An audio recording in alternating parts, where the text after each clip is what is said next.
watched, but well, you were talking about the 2020 with the kids on heroin. Friday night, yeah, I watched that. Jesus, that was grim. You know, what was just blew my mind about that was that these kids get a heroin habit, and then they're all over their parents to support it. They steal money from their parents, and the one guy was living in a halfway house in Maine. His parents sent him money every week for food, and of course he spent it on heroin. Of course. And what about this chick who lived in Minneapolis who had a $100 a day heroin habit? Yeah. She had no job. Nope. Her parents were unwittingly supporting a $100 a day heroin habit. Yeah, they would just give her $100, just kind of an allowance. She had her expenses for going out with her friends or whatever, as she told the parents. I'm amazed. She said she'd ask for money. Well, I'd just say I had to get money for such and such. Who asks for $100 a day when you're 20 or 21, 22? That's right. And on top of that, she had in her bedroom everything: the light switch, the doorknobs, the drawers. The resin marks from her fingers. Yeah, all had black fingerprints on it. I mean, heavy, like somebody, like a car mechanic who got home after a long day's work and just didn't wash her hands and touched everything. It was that times 20.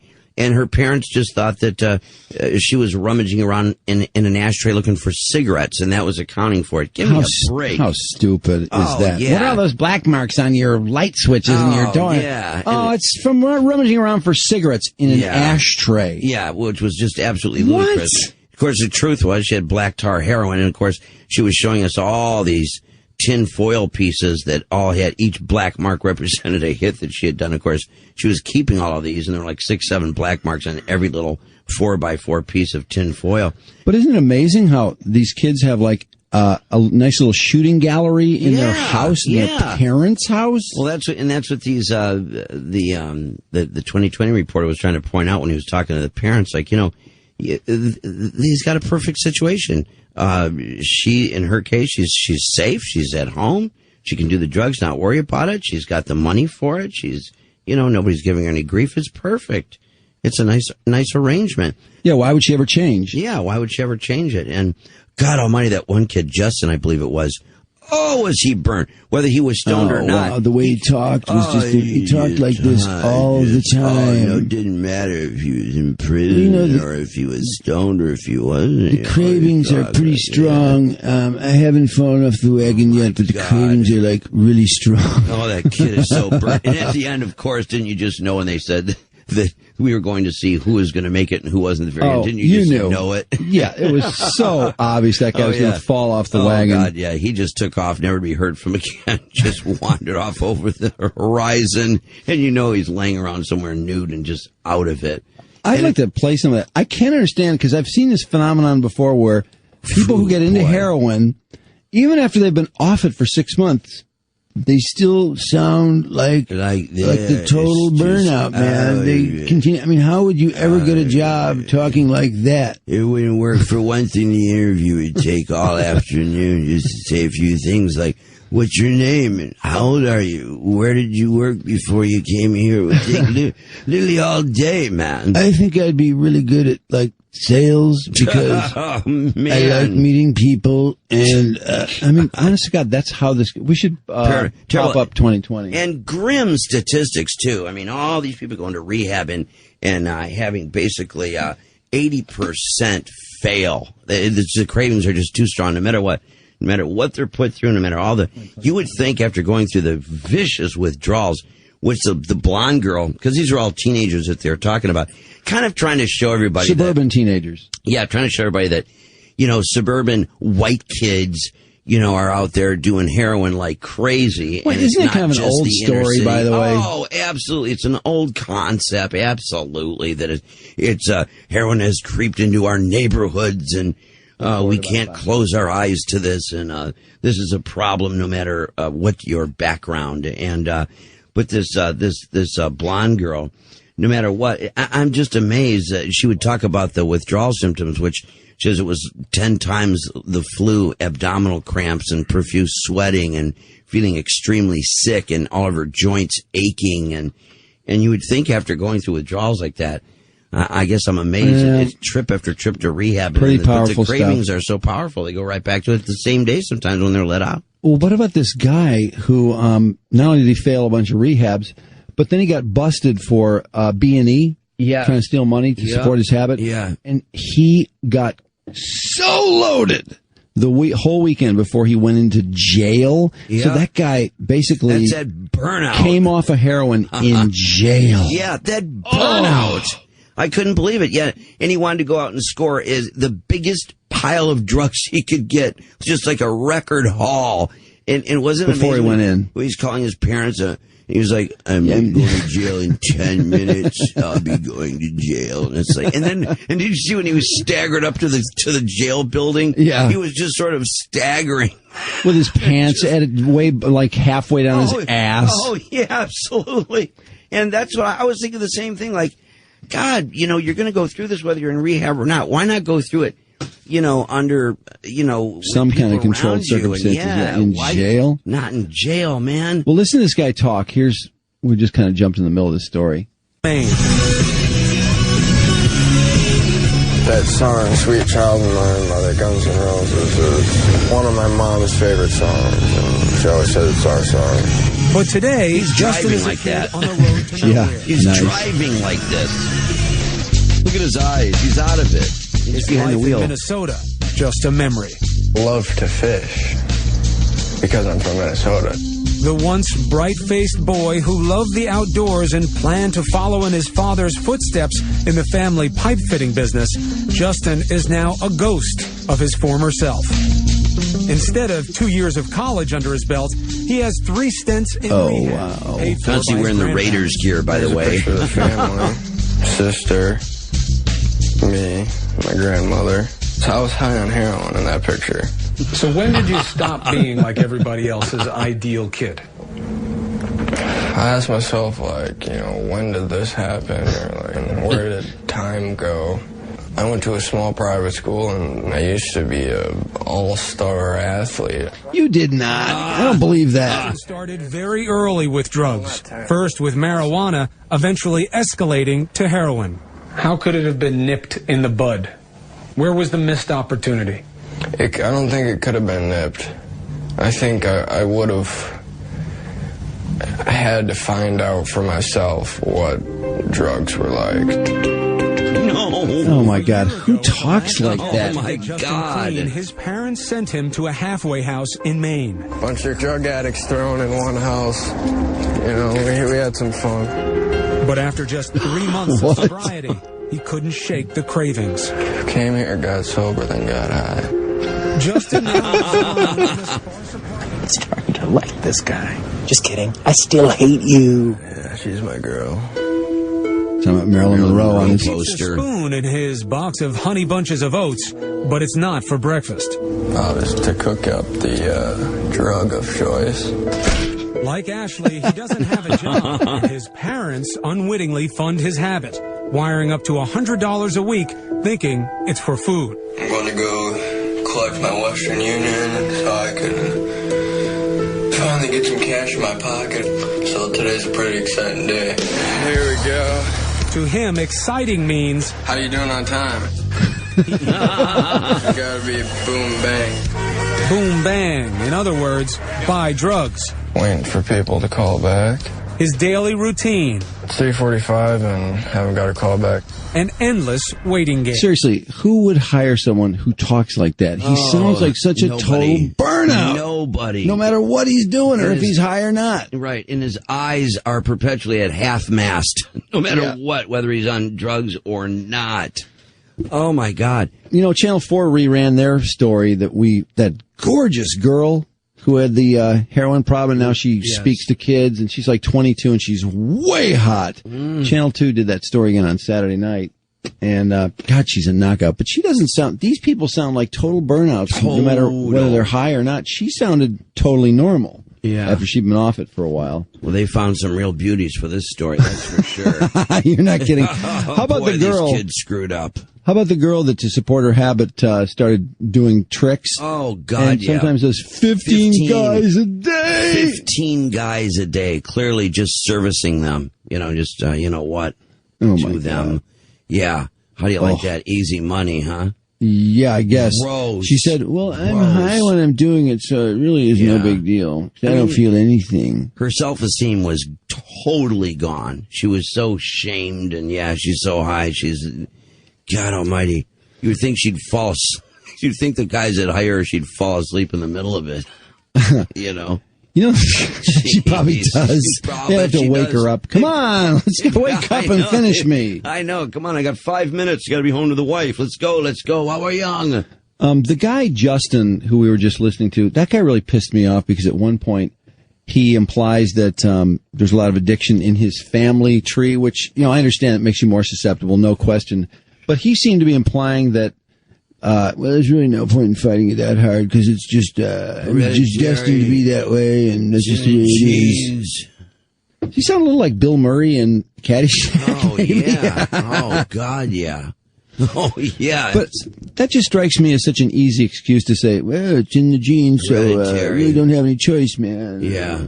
If I can get off it, great, but what's the hurry? It's, I know. It's really predestined. And then once he's in jail and he's sitting there looking just like he did when he was sitting in his bedroom. No difference whatsoever. And all he could think about was when he gets out, he's going to go get drugs again. It was all that was on his mind. He's getting out and scoring again. And boy, these dealers not coming through at all for these people. They're waiting and waiting and waiting and waiting. These people no callbacks. He ends up having to take this Suboxone drug to hold off the withdrawal. Boy, it's no wonder dealers don't have any other job because they wouldn't be able to hold any job. Dealers are just so lame. Yeah. And I guess the problem is because because it's such a struggle to get the money on a daily basis. Because you always would think that it's like people, if they're going to drink, you go out and buy a couple of cases of beer, right? Or something like that. But instead it's like they go out and they buy these balloons, and they said they're put in balloons so that if the dealer has to, busting is imminent, and you just swallow these balloons and not end up dead, and then, crap them up. But the thing is, because it's kind of a daily thing, each day they have to go out and score and deal with it. What a why don't they buy that would be. Okay. Why don't they buy enough for the whole week? I swear to God, I was just going to say that. They have the money is the problem. But they get it every day. If they get it every day, why can't they get it 3 days ahead once in a while? That's just it. I can't listen even to this, imagine. Though. Every day they have to just go out and fight and fight and fight and fight to hook up with these losers. This is going to blow your mind. I read Artie Lang's book, the stand-up, who had he's been in a few Fox TV shows, and he just wrote a bio, and it's really good. A lot of it is about his heroin problems, but Artie Lang was working for Stern. He was working for Fox. He did stand-up on the weekends. He gets I thought he said, Walters, do you remember what he got paid for his stand-up? It was something ridiculously high. Yeah, wasn't it like $50,000 or something? Yeah, that's about right. $50,000 he does stand-up. So this guy has no issue with money, and he would drive every day. He didn't want anyone to know he's doing heroin, so he'd drive 2 hours away to score every frickin' day. What a pain. And I'm reading this book, and not that I would encourage anyone to be involved with heroin, but he's already involved. He's going to continue to get it. I couldn't figure out, why don't you buy a week's supply? Yes. I mean, is there some reason? Does something happen to the heroin after a couple of days that it can't be used? No way. No. Why would you do it every day? I don't know. I mean, hold on, let's ask Jen. Take those risks all the time, too? Oh, my God, and they showed some of the busts happening. Oh, God. Jen, are you there? Yeah, I'm here. Can you answer? I just see the note here says Jen does heroin. Is that accurate? Yeah, I did. You did, okay. For a long time. Can you answer the question why somebody who has more than enough money would buy a day's supply of heroin and then go back and buy it every day, just enough for that day, instead of buying a week or a month's supply? Okay, this is what happens. When you buy more than a day's supply, you end up doing more than a day's supply. Oh, so that's a way of controlling your usage. Your intake. Pretty much, because if you don't, I've bought dope for a whole week before, and then gone in 2 days. What happens is I'll just do a little bit more, and then just a little bit more, and then before I know it, what I'm supposed to have on Friday is gone on Sunday. Oh dear. Okay. Yeah. It still seems like going out and getting it would be such a huge pain in the ass that eventually you would. It's terrible. I mean, chasing Jason is the worst damn thing you could possibly do in life, but. Hey, wait, she sounds a little bit like the heroin people on the TV special. Yeah. Why does everyone that does heroin talk kind of like this? That's only usually when they're high. Because I talk like that when I'm high, too. You can usually tell if I'm high because my voice changes. But if you're sober, you usually don't talk like that. I don't know. Like that one kid, he looked stoned to me. Well, Justin, he wasn't high, though. No matter whether he was high or not, when he was in prison wearing his orange jumpsuit, he was talking the same way. He talked the same way. But he could have been high in prison, too, now. I don't think so. Because he had to come off the drug and withdraw for like the first week he was there. Right. No, man. So how did you quit? Did you go to rehab or quit on your own? Well, I tried rehab. It took years, though, because it's not only heroin is such a physical addiction, and it's so hard, but the mental part of it. Because once you do it so long, when you try to quit, and when you do it so long, everybody you know was involved with it. It's almost like you have to change your entire life, the way you think, everything. And then, like when you're quitting and you're trying to quit, and that's the only thing it's like you don't know what to do with yourself. It's like you forgot how to live. Yeah. Because you're so used to that's all you do is, how it's like cigarettes or any other habit, I'm sure. Right, it's all you do is pursue the drugs. Smoke and shit, but, Well, you hey, can't watch the strong language, honey. But I see what you're saying. Every day is in the pursuit of it, and then after that, then of course using it and getting laid out all day long, and then going right back the next day. Did you when you tried on your own? Did you go through probably some vicious withdrawal though? Oh God, it was terrible. And like you were saying, like the guy had quit in jail.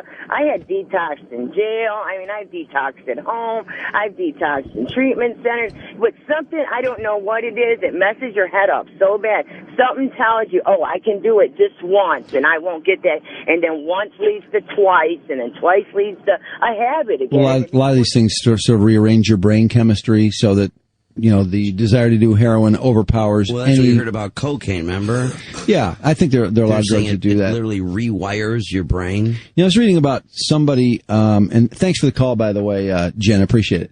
No problem. Okay, see you, baby. Was reading about somebody, and I want to say it was cocaine. It's funny, when you read enough rock and roll bios, you learn so much about drugs.